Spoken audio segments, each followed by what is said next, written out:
15 minute کے بعد جو ہے نا انہیں پیشاب آ جاتا ہے۔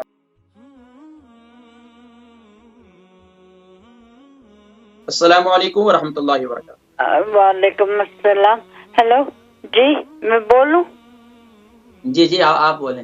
اچھا جی، بہت شکریہ جی۔ مجھے جی پیشاب کی تکلیف ہے بہت زیادہ، اور ہر 15 منٹ بعد مجھے پیشاب آتا ہے۔ میں اگر لیٹی ہوئی ہوں تو اٹھی ہوں پیشاب کے لیے تب بھی 2-3 قطرے نکل جائیں گے، جو کہ لوٹا بھی اٹھاتی ہوں تو میرے 2-3 قطرے نکل جاتے ہیں، اور ایک دم مجھے پیشاب آئے گا ہر 15 منٹ بعد، ہر 15 منٹ بعد۔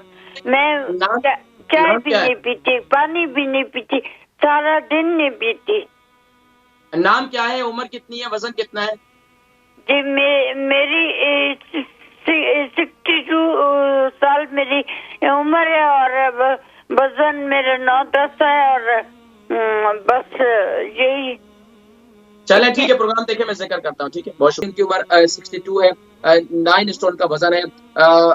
بتا رہی تھی کہ ہر 15 منٹ کے بعد جو ہے نا انہیں پیشاب آ جاتا ہے، مثانہ بہت کمزور ہے۔ تو میں نے ذکر کیا تھا نر چھوارا لے لیں، اور نر چھوارا جو ہے وہ دن میں خاص طور پر صبح کے وقت میں 2 کھا لیا کریں، رات کے وقت میں جو 1 کھا لیا کریں۔ ایک کام تو یہ کریں۔ دوسرا یہ کریں کہ اپنا شوگر لیول ذرا ٹیسٹ کریں، کہ بس اوقات شوگر ہائی ہو جاتی ہے تو پیشاب کی تکلیف جو ہے بڑھ جاتی ہے۔ لیکن اس کے علاوہ مثانے کی کمزوری کے لیے ایک بہترین نسخہ جو ہے، میں نے ہمیشہ سے کہا ہے کہ یہ انار کے چھلکے جو ہے مثانے کی کمزوری کے لیے زبردست نعمت ہے۔ انار کے چھلکے، آج کل انار آئے ہوئے ہیں، انار کے چھلکے جو ہے اس کو پاؤڈر، اس کو خشک کر لیں، خشک کرنے کے بعد اس کو گرائنڈ کر لیں، پاؤڈر بنا لیں۔ اس کے ساتھ ہم وزن جو ہے یعنی کہ 50 گرام اگر انار کے چھلکے کا پاؤڈر ہے تو 50 گرام آپ میتھی دانہ شامل کر دیں، اور 50 گرام ہی اس کے اندر آپ سونف شامل کر دیں۔